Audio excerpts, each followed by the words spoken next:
नमस्कार, मैं हूं सैयद सुहेल और बात कर रहे हैं इस वक्त की सबसे बड़ी खबर की। आपको बता दें, बड़ा नक्सली हमला बीजापुर में हुआ। खबर यह उससे जुड़ी कि गृह मंत्री दिल्ली में बड़ी बैठक कर रहे हैं। बीजापुर नक्सली हमले पर यह मीटिंग हो रही है और बैठक में स्पेशल डीजी सीआरपीएफ मौजूद हैं। तस्वीरें हम आपको दिखा रहे हैं।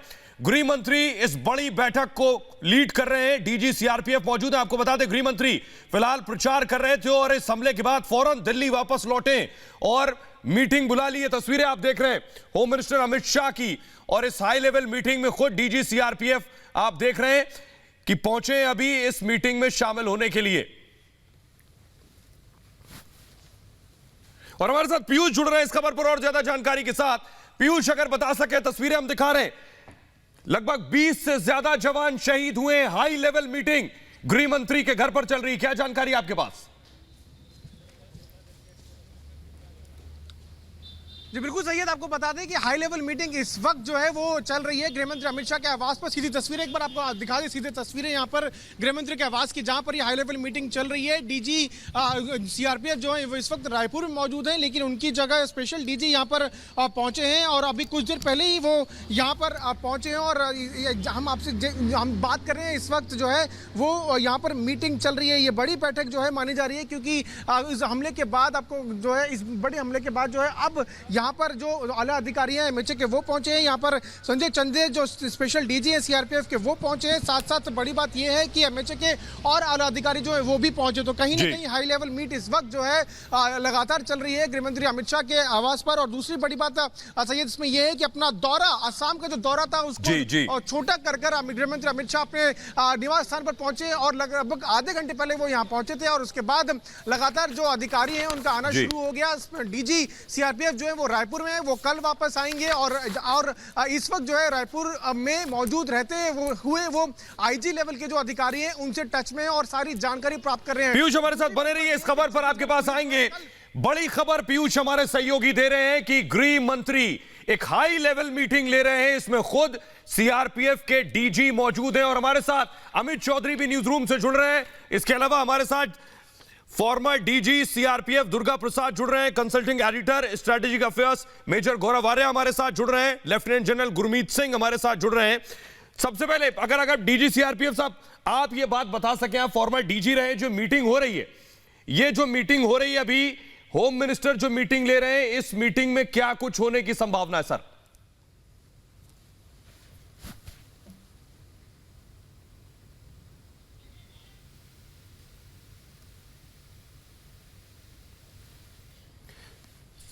सर माफ कीजिएगा, आपकी आवाज नहीं आ रही है, आपके पास आएंगे।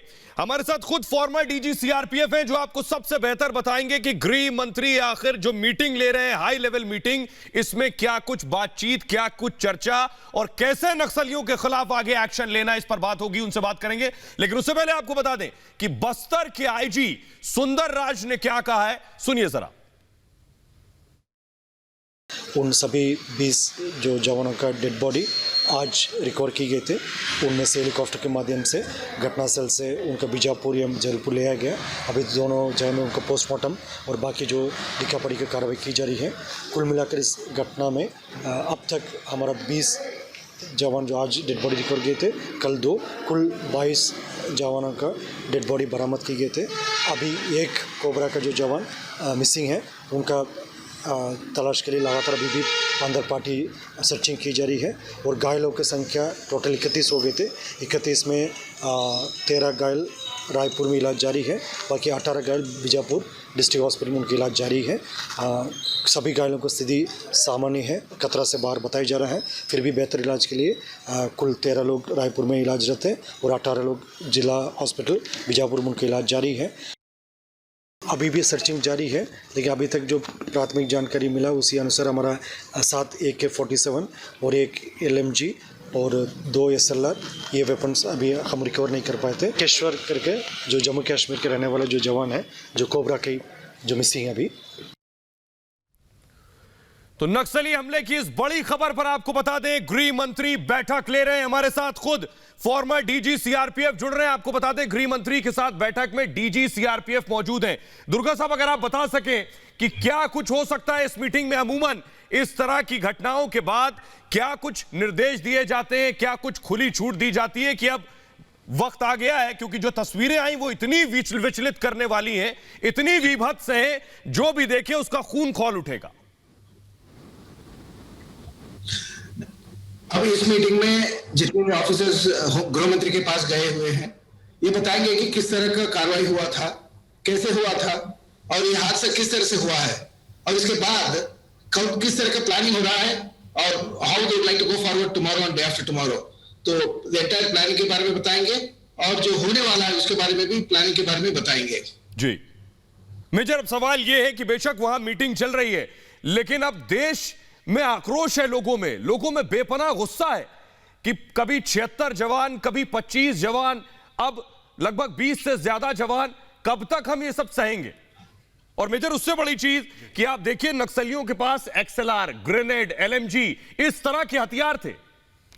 सुहेल, पहले तो माय डीपेस्ट कॉन्डोलेंसेस उनके परिवार के लिए और जो गए हैं इस दुनिया को छोड़ के हमारे लिए, और सीआरपीएफ एज अ फोर्स जिसकी मैं बहुत इज्जत करता हूं, पूरी फोर्स को डीपेस्ट कॉन्डोलेंसेस।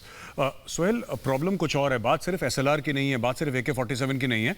इनके पास प्रेसीज हैं माओस के पास, जो कि बुकलेट्स होती हैं, पैम्फलेट्स होती हैं, जिसमें एंटी एयरक्राफ्ट के बारे में बताया गया है कि अगर ऊपर से हवाई हमला हो तो आप उसके साथ कैसे डील करें। ये लोग एक्सपर्ट्स हैं, लैंड माइंस में, आईडीज में एक्सपर्ट हैं, तो इनकी ट्रेनिंग नक्सल्स की बहुत एडवांस्ड है। दूसरी चीज, कश्मीर और यहां के ऑपरेशंस लोग अक्सर मिलाते हैं, बहुत फर्क है। एक तो कश्मीर का एरिया बहुत छोटा है, बस्तर का और खासतौर से पूरा रेड कॉरिडोर बहुत बड़ा एरिया है, और यहां पे पॉपुलेशन बहुत कम है। तो जो भी नक्सल के अटैक होते हैं, पहले भी देखा गया है, एक अप्रैल 6, 2010 को अटैक हुआ था जहां पे 75 सीआरपीएफ के जवान शहीद हुए थे दांतेवाड़ा में, छत्तीसगढ़ में। तो सुहेल, ये चीजें अक्सर यहां पे कहने में बहुत बुरा लगता है, लेकिन ये कोई नई चीज नहीं है, इसको रोकना पड़ेगा बहुत जल्दी। और अगर इसको नहीं रोकेंगे, this will take much larger proportions. हमें लगता है लाइन ऑफ एक्चुअल कंट्रोल में शांति है, हमें लगता है एलओसी में शांति है, बॉर्डर पे शांति हो गई, अंदर आपके खून खराबा हो रहा है, और ये शांति काल है इस देश का। सुहेल, ये लेफ्टिनेंट जनरल गुरमीत सिंह साहब, सवाल यही है कि वक्त है बदला का सर। 20 से ज्यादा जवान शहीद हुए।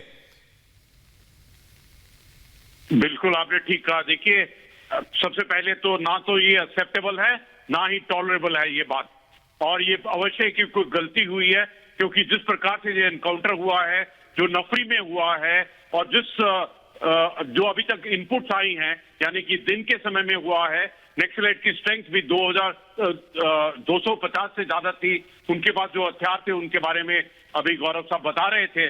और देखिए, ये बहुत जरूरी है कि हम एक प्रोफेशनलिज्म तरीके से, एक काउंटर टेररिज्म के तरीके से इसका एक्शन लेना चाहिए, और इसका ये बहुत जरूरी है।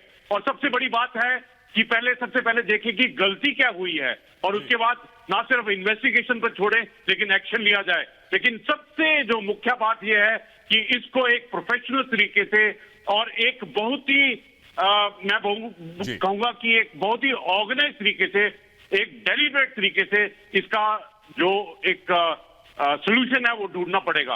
और ऐसा लगता है जो इमीडिएट इनपुट्स आई हैं कि अवश्य ही कोई गलतियां नहीं होंगी, इंटेलिजेंस की हो, जहां प्रोफेशनलिज्म की हो, जहां जिस प्रकार से हम SOP, जहां अपने बैटल ड्रिल प्रोसीजर करते हैं। ये मेजर गौरव ने एक बात बिल्कुल ठीक कही कि ये जो इलाका है ये अलग इलाका है, ये फॉरेस्ट का इलाका है, यहाँ पर जो प्रॉब्लम है, थ्रेट है, चैलेंज है, वो अलग है। इसको एक कस्टमाइज तरीके से इस इलाके के रिक्वायरमेंट के मुताबिक एक बहुत ही नपे तुले तरीके से काउंटर टेररिज्म ऑपरेशन करना अनिवार्य है। काउंटर टेररिज्म ऑपरेशन करना यह अनिवार्य कह रहे हैं गुरमीत सिंह साहब। लेकिन हमारे साथ अमित चौधरी लगातार बने हुए। अमित, जरा बताइए ग्राउंड जीरो पर अभी क्या सिचुएशन है? अमित, देखिए, फिलहाल मैं आपको बताना चाहूंगा जो सर्च ऑपरेशन है वो आज के लिए खत्म हो गया है। कल सुबह फिर से जो है वो सर्च ऑपरेशन और जो है वो वहां पर जारी रहेगा। एक बार मैं आपको उस इलाके के बारे में भी बताना चाहूंगा, क्योंकि जिस तरीके से बोल रहे हैं कि आखिर ये फेलियर है कहाँ, तो ये जो इलाका है, ये जो जूना जो गोड़ा जो इलाका है वहाँ पर जो है वो पहाड़ी इलाका है और गोरिल्ला वॉर के लिए वो माना जाता है। ऐसे में नक्सलियों ने यू शेप एम्बुश प्लान किया।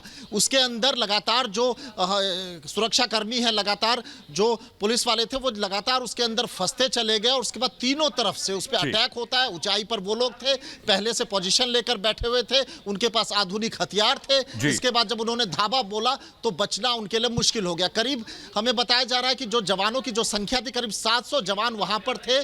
3 से 4 घंटे वहां पर फायरिंग होती है, मुठभेड़ होती है और बताया जा रहा है कि नक्सलियों को भी नुकसान हुआ, लेकिन वो ऊपर हाइट पर थे और उसके बाद उन लोगों ने जो बॉडीज है उसको वो वहां से वो तस्वीरें हमें हम दिखाते हैं दर्शकों को, तस्वीरें विचलित कर देने वाली हैं, इसलिए हमें तस्वीरों को धुंधला करके आपको दिखाना पड़ रहा है। देखिए जरा तस्वीरें, ये तस्वीरें जो आप देख रहे हैं, इसी जगह पर मुठभेड़ हुई है। यहां जवानों की बॉडीज, उनके पार्थिव शरीर, वहां की तस्वीरें हम आपको ब्लर करके दिखा रहे हैं। इतनी विभत्स तस्वीरें हैं। ये देखिए उस इलाके को दिखा रहे हैं हम आपको, किस तरह का घना जंगल है। हमारे साथ लगातार farmer DG CRPF Durga Prasad ji बने हुए और सीधे हम दिखा रहे हैं गृह मंत्री अमित शाह के घर की तस्वीरें सीधे आपको लिए चल रहे हैं। ये देखिए गृह मंत्री अमित शाह डीजी सीआरपीएफ के साथ बैठक कर रहे हैं। जो भी घटना हुई है उसके बारे में पूरी जानकारी ले रहे हैं। आगे प्लान ऑफ एक्शन क्या होगा, ये देखिए डीजी सीआरपीएफ को आप देख रहे हैं, वो खुद पहुंचे गृह मंत्री से मिलने के लिए। गृह मंत्री खुद प्रचार के दौरान बाहर थे दूसरे राज्य में और फौरन दिल्ली वापस आए हैं इसकी संवेदनशीलता को समझते हुए, और डीजी सीआरपीएफ के साथ पूरी घटना की जानकारी ले रहे हैं। आगे एक्शन कैसे होगा नक्सलियों के खिलाफ, इस पर भी बातचीत कर रहे हैं। सीधी तस्वीरें हम आपको दिखा रहे हैं, अमित शाह की तस्वीरें आप देख पा रहे हैं। दुर्गा प्रसाद साहब, आप अगर बता सके अब आगे ऑपरेशन कैसा होगा। पहली बात, जो अमित शाह बैठक ले रहे हैं डीजी सीआरपीएफ के साथ, बेशक इसमें पूरी जानकारी लेंगे घटना की, लेकिन हिडमा की बात सामने आ रही है, इसके बारे में आप कुछ बता सकते हैं क्या, जिसको पकड़ने के लिए, जिसके खिलाफ ऑपरेशन के लिए नक्सली दरअसल हमारे जवान आगे बढ़ रहे थे? पहले भी ये याद रखना है कि एक जमाना था जब हमारे प्रधानमंत्री खुद कह रहे थे कि this is the biggest challenge in the country and we have to use all our forces at our command to complete this, to destroy this. लेकिन पहले वैसे ही एक जमाना था जब कह रहे थे कि पशुपति से तिरुपति तक उनका राज बन गया है, रेड कॉरिडोर। आज तो हम देखते हैं कि उस तरह का रेड कॉरिडोर है ही नहीं। आंध्र तेलंगाना में खत्म हो गया है, वेस्ट बंगाल में खत्म हो गया है, बिहार और झारखंड में कुछ चंद छोटे छोटे इलाके हैं जहां पर उनका प्रेजेंस है। महाराष्ट्र और मध्य प्रदेश में भी it's very few areas are there. It's only in Chhattisgarh, कुछ pockets of Odisha that we have their presence in a big number. और छत्तीसगढ़ में भी is only one part of Chhattisgarh, that is southern Bastar. Bastar में भी southern Bastar, जहां पर उनका राज चल रहा है अभी। तो we have brought them down to one small pocket. They are fighting with their back to the wall and they have to make their presence felt. लेकिन दुर्गा प्रसाद साहब, ये जिस तरह का हमला था जिसमें हमारे 20 से ज्यादा जवान शहीद हो गए, ये कोई छोटा पॉकेट नहीं सर, 20 से ज्यादा जवान शहीद होने मेजर। सवाल ये है कि आखिर इनका सपोर्ट नेटवर्क इतना मजबूत कैसे है? अगर डीजी साहब कह रहे हैं, फॉर्मर डीजी, कि अब लगभग रेड कॉरिडोर खत्म हो गया है, छत्तीसगढ़ में कुछ स्मॉल पॉकेट्स में है, तो मेरा सवाल ये कि आखिर इनको कौन ताकत दे रहा है? नहीं, इनको ताकत, इनका जो फाइनेंशियल सपोर्ट है वो आता है टिम्बर स्मगलिंग से और तेंदुपत्ता स्मगलिंग से। 2018 और 2019 में तकरीबन 400 करोड़ से ज्यादा इन्होंने सिर्फ तेंदुपत्ता स्मगलिंग से कमाए हैं। इनको इंटेलेक्चुअल कवर फायर मिलता है आपकी यूनिवर्सिटीज में जो लेफ्ट विंग रेडिकल्स हैं उनसे। ये लोग लीगल वॉरफेयर करते हैं, जो चाइना की 3 वॉरफेयर स्ट्रेटेजी है, information warfare, legal warfare, media warfare. आप देखिए, अगर आप नक्सलियों को मार दें, आप देखिए कल आपके अखबारों में, ऑपेड में उनके फेवर में आर्टिकल आना शुरू हो जाएंगे, यूट्यूब पे वीडियो रिलीज होना शुरू हो जाएंगे। बहुत बड़ा एक इकोसिस्टम है। अगर हम सोचते हैं कि नक्सली सिर्फ वो लोग हैं जो दूर बेचारे पिछड़े जंगलों में लड़ रहे हैं, ऐसी कोई बेचारे नहीं है। इनका एक बहुत सॉलिड नेटवर्क है जो कि यूनिवर्सिटीज के कैंपसेस से जाता है बस्तर के जंगलों तक, और आपके वकील हैं, प्रोफेसर्स हैं, बड़े बड़े पढ़े लिखे लोग हैं जो इनको पैसा देते हैं और इनका नेटवर्क संभालते हैं, इनको इंटेलेक्चुअल कवर फायर देते हैं। दिल्ली हाईकोर्ट में कितने, मैं खुद एक सीआरपीएफ के ऑफिसर से मिला हूं, मैं उस अफसर का नाम नहीं लूंगा, वेरी ब्रेव ऑफिसर, उसको वीरता पुरस्कार मिला है। उस ऑफिसर को ऑफ द कैमरा, जब मैं वहां पे शूट करने गया था पेट्रियट, सोहेल, उसकी आंख में आंसू थे। उसने बोला, सर नक्सलियों से तो मैं भिड़ लूंगा, वो दिल्ली में जो केसेस है मेरे ऊपर, वो मैं उसको कैसे इनसे वो करूंगा जब हमारे ऊपर ये लोग झूठे झूठे केसेस लगा देते हैं ह्यूमन राइट्स के। तो ये एक बहुत बड़ा जिसको कहते हैं इंफ्रास्ट्रक्चर है सुहेल, जिसकी वजह से लड़ाई बहुत मुश्किल है और सीआरपीएफ बहुत एक मुश्किल लड़ाई लड़ रही है वहां पे। जी गुरमीत साहब, जो बात मेजर इशारा कर रहे हैं, मेजर उन शहरी नक्सलियों की तरफ इशारा कर रहे हैं कि इनका इलाज करना पड़ेगा, क्या यही सपोर्ट नेटवर्क तैयार करते हैं?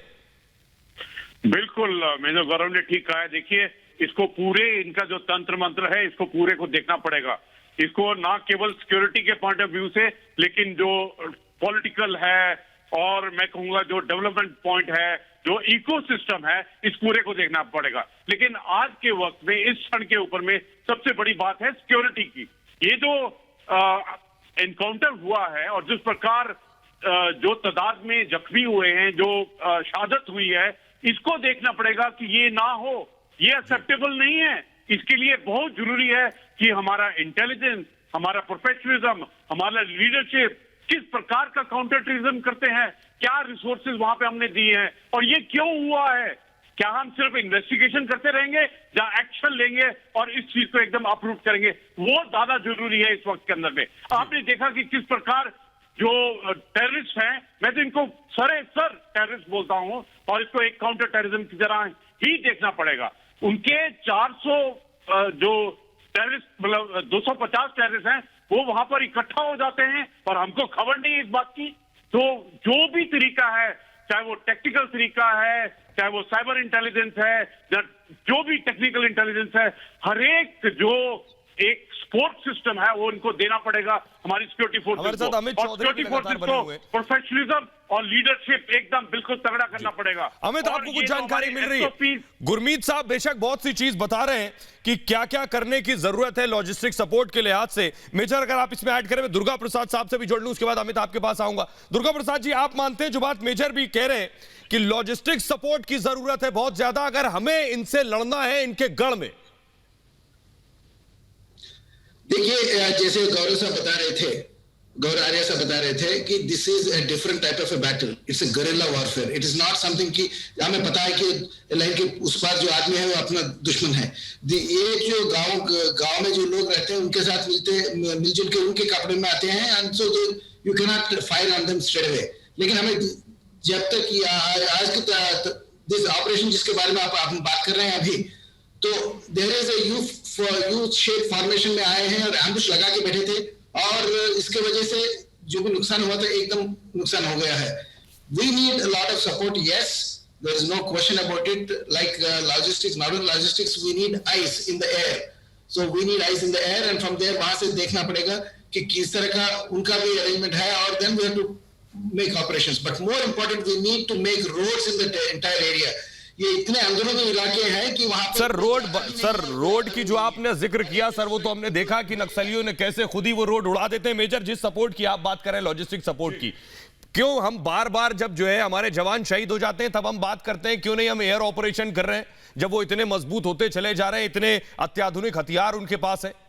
नहीं सोहेल, एयर ऑपरेशंस तो हमने कभी कश्मीर वैली में भी नहीं करे, पंजाब में नहीं करे, तो यहाँ पे एयर ऑपरेशंस ओन पॉपुलेशन के खिलाफ ये सिर्फ पाकिस्तान जैसे मुल्क करते हैं, हम लोग तो कभी नहीं करेंगे। लेकिन एयर सपोर्ट, लॉजिस्टिक सप्लाई, मुझे लगता है सीआरपीएफ के डेडिकेटेड हेलीकॉप्टर्स होने चाहिए सीआरपीएफ के पास। सीआरपीएफ आज डिपेंडेंट है इंडियन एयरफोर्स के ऊपर, सीआरपीएफ डिपेंडेंट है पवनंस के ऊपर। सीआरपीएफ के पास अपने, हमारे पास ध्रुव हेलीकॉप्टर हैं और भी दीगर हेलीकॉप्टर्स हैं, ये सीआरपीएफ के पास होने चाहिए। दूसरी चीज, रोड की बात बताई डीजी साहब, मैं बताता हूं, पूर्व डीजी साहब ने जो रोड की बात बताई, एक रोड है, मैंने एक उसके ऊपर डॉक्यूमेंट्री करी थी वहां पे रिपब्लिक के लिए, ब्लड रोड्स करके। लोगों को नहीं पता है, एक सड़क है वहां पे जिसको नक्सली चाहते हैं बर्बाद हो जाए, और सीआरपीएफ ने उस सड़क को डिफेंड करा है, और कितने सीआरपीएफ, दर्जनों सीआरपीएफ के हमारे भाई शहीद हो गए उस सड़क को बचाते बचाते। तो जो डीजी साहब कह रहे हैं बिल्कुल सही बात कह रहे हैं कि वहां पे जब रोड इंफ्रास्ट्रक्चर जाएगा तभी वहां का भला होगा, तभी ये नक्सली साफ होंगे। इसलिए जब भी रोड बनती है, ये लोग नक्सली हैं, ये रोड को उड़ा देते हैं जब भी रोड बनती है वहां पे। अमित, आपके पास कोई इनपुट है? लगातार आप बीजापुर से पर नजर बनाए हुए अमित।